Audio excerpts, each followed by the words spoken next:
Happy Friday, TGIF. This is First Take. Thanks for being with us. Alongside Skip Bayless and Stephen A. Smith, they're both in the house promptly. I'm Molly Karam. A sight for sore eyes. What up? Bristol, what up? Connecticut. What up? How are you? Bristol's finest Well, in the house. I didn't take any chances with the traffic. Yeah. I stayed here overnight. Yeah, way to go. I stayed enjoy here yourself? overnight. Oh yeah, you know, Yeah. I chilled. I had a decent time. Good, good. I'm all right. Got some Yeah. sleep, hopefully. bet. Oh, I got We got some. a lot to get into. Yeah. By the way, before we get into Yeah. that, I want to congratulate Molly on picking Peyton last night. That was impressive. Thank you. I know who to side with moving forward. 1-0. Oh my goodness. One for the good guys. That's us. Congratulations, Wait, Molly. team Skip over there, Yeah. right? So what we doing here? Skip and Skip Jr. No, Molly, Kid Bayless and Kid Karam. Molly could get in on the pick. She could do that. She could do that. She's qualified. Yeah. Bring it. Okay. It's okay. It's okay. Even though I don't know about the objectivity. Don't be scared. Don't be I'm always scared. scared. I'm always scared. All right, next Let's question. go. Coming up, we're diving into all the Week 2 NFL matchups. We'll break them down. The guys are going to pick winners. That is in just a bit. But first, Thursday night football.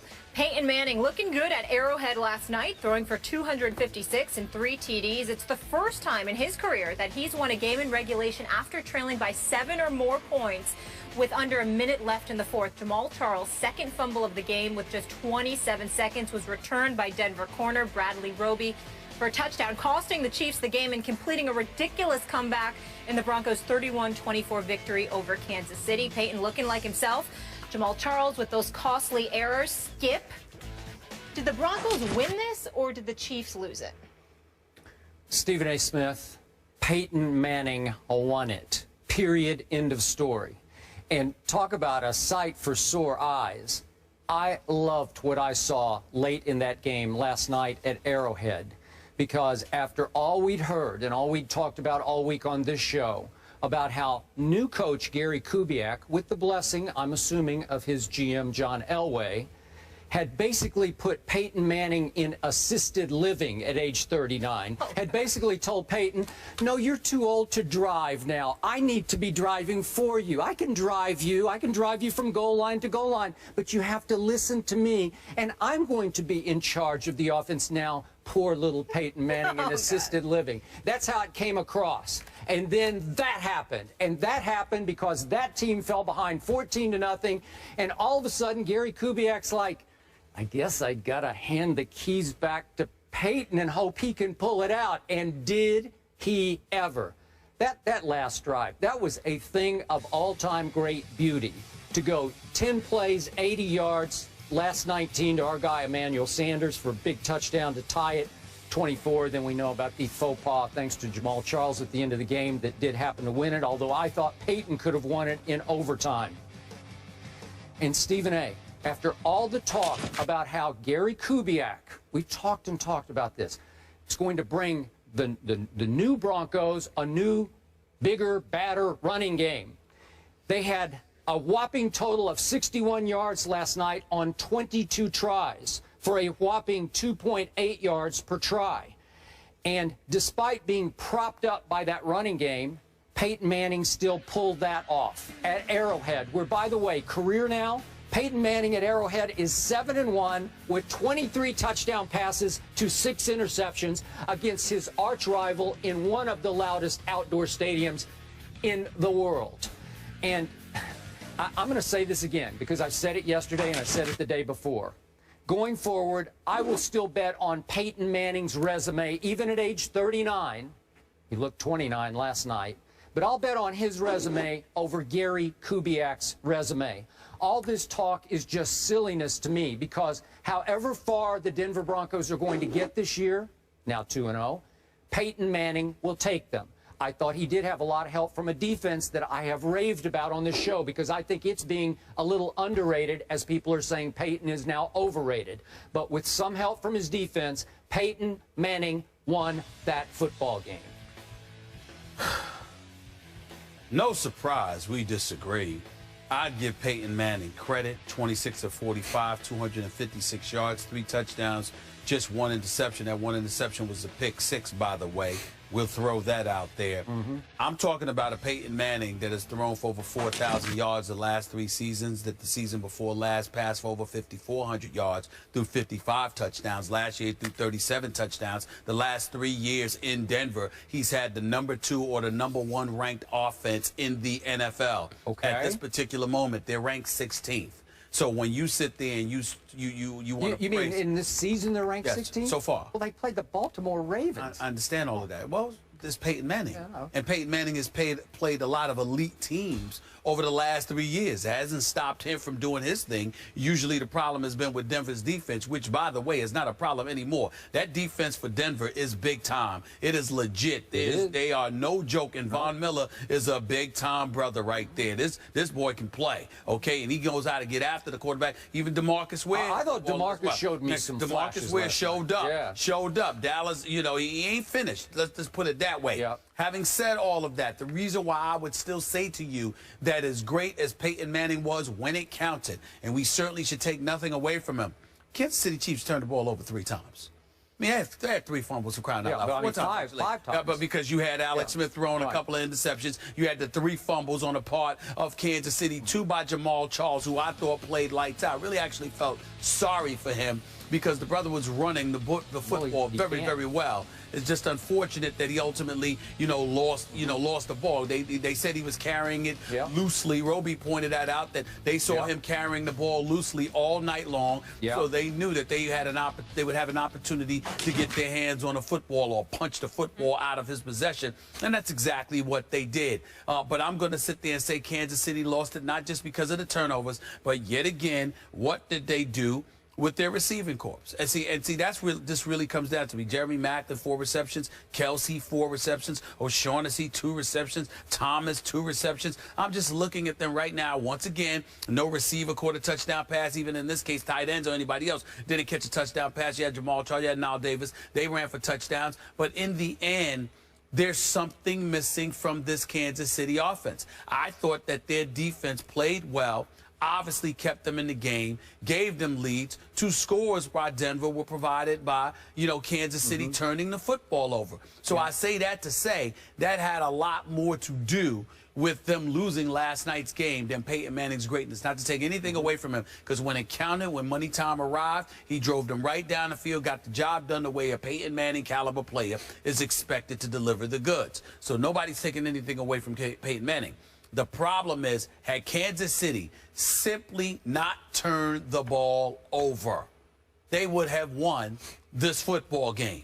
They didn't beat them. They beat themselves more so than the Denver Broncos beat them on this particular night. We know Denver's the better team as far as I'm concerned because they got Peyton Manning on offense and they have that defense, whereas Kansas City has their defense and they've got Alex Smith on offense. I just don't see it. Once again, he's not bad. The guy has a winning record. I think his record right now as a starter is 40-18-2, okay, or 40-18-1 rather. But I just look at him and I see a guy that when it's time to make a difference, to really elevate yourself to another level. Is Alex Smith going to do that? The answer is no. What he's going to do is he's going to manage the game. He's going to be consistent and methodical and relatively productive. He won't beat himself. He won't lose a game for you, even though he gave up pick 6. But what he will do is he will sit up there and essentially be neutralized in the event that you need him to step up and get it done for you. Jamal Charles was who you were going to have to rely upon to get that job done. I wish Andy Reid hadn't called a pass play before the half, which enabled Denver to tie it up with the pick 6. So then obviously recognizing he made that mistake at the end of the first half, he turned around near the end of the game and said, let's be relatively conservative and conventional here and give the ball to Jamal Charles and just go into overtime. And sure enough, he got the ball straight. A lot of people were ripping Andy Reid for just doing that without kneeling on, just like letting the clock run out. Well, yeah. Hey, Jamal Charles is as dangerous a breakaway back as there is in all of pro football. I agree with you. So I'm okay with handing him running a draw play. I can't knock Andy Reid for that. What I can knock Andy Reid for is letting Alex Smith throw that pass. If you're going to throw a pass in that situation near the end of the first half, throw it downfield so even if it gets intercepted, the likelihood of it being returned for a pick 6 is null and void. he put himself in a position for Alex Smith to get caught out there like that. That's 7 points that it cost the Kansas City Chiefs, and I think they had a lot to do with them losing this game. Point of order. The reason I'm going to give Denver's defense more credit than I'm going to blame Kansas City for those 5 turnovers, I thought 4 of the 5 were forced errors by the defense, where they made a play to dislodge the football as opposed to just a poor pass or a careless fumble or whatever. Somebody just lost the ball. I thought Denver was attacking the football. I definitely think they were attacking the football, but I think that the reason why they were doing so is because, as Roby pointed out, he saw Jamal Charles carrying the football loosely all night long. In that case of the interception by Alex Smith, that is not a pass play you call in that situation, in my estimation. I think Denver was waiting for it, so I think those were 2 giveaways. Okay, here's my other issue with your critique. You cannot blame a team for losing that you don't think was good enough to win in the first place, because you're also telling me you're not sold on Kansas City. Yeah, but I picked them to win last night's game. Okay. So that does not apply to me. I picked them to win last night's game. Okay, I did not. All right, then. And I said yesterday in the first hour of the show, you were a little belated to come to the show yesterday, but in the first hour, I said that, once again, I'm not sold on these Chiefs as a big-time Super Bowl contending type football team. And it starts with that quarterback. I'm sure he's a nice guy. This is nothing personal against him. They were 0 for 7 on 3rd down at home against your arch rival. You're going to have a hard time winning the football game when you're 0 for 7, especially when you turn it over 5 times. But it all comes back to an Alex Smith, and you just said it. He's okay. Some days he's pretty good, and some days I've always he's felt not that way good about enough. Alex Smith, which is why I said, even though Joe Montana told me that there's no way on earth he would have let Alex Smith go, he would have kept him in San Francisco, even ahead of Colin Kaepernick. I certainly maybe if you surrounded him with an even better football team with better skill people, maybe better receivers. I don't know, but I still don't think so. I think the Chiefs are who I thought they were, and they're not as good as the Broncos, so I'm not going to blame them for not being as good as the Broncos in the end. Well, the other thing that I would point out about the Denver Broncos that none of us need to forget, Molly, Skip, C.J. Anderson and Ronnie Hillman, you need to have a better running game than what they gave you last night. 61 yards rushing. Well, I'm just saying that's a big, big deal, because we can sit there and talk all we want, but the less effectively they run the football, the more it puts pressure on Peyton Manning. And in at this particular juncture of his career, regardless of how much everybody's raving about the resurrection of Peyton Manning because folks thought that he was dead, I certainly didn't think so, but there's something to worry about in terms of age, attrition, father time, etc. Peyton Manning went down a couple of times, but he wasn't even touched. He just sort of rushed, and it was like, psh, he just went down. But that's just smart. I'm not. That's how you play till you're 39, right? You're not hearing my point. You give up to fight another day. You're not hearing my point. But I was drinking the Kool-Aid with the running game, too. That zone blocking scheme, we talked about it back in California. That was your first show. You brought it up. And they haven't run effectively at all. I thought that's what was going to happen. Absolutely right. And what I'm saying to you, Skip, is this. All I'm trying to point out, I'm not saying that Peyton Manning was not smart.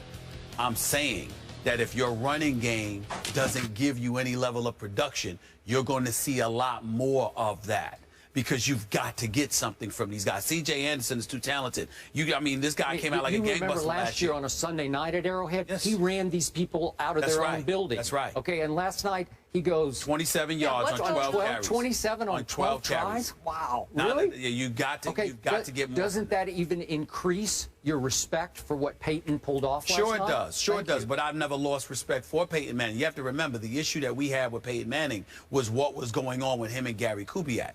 We did see some level of regression from the time that he got beat up by St. Louis last year, and then he incurred the hamstring injury. I think that's when it started.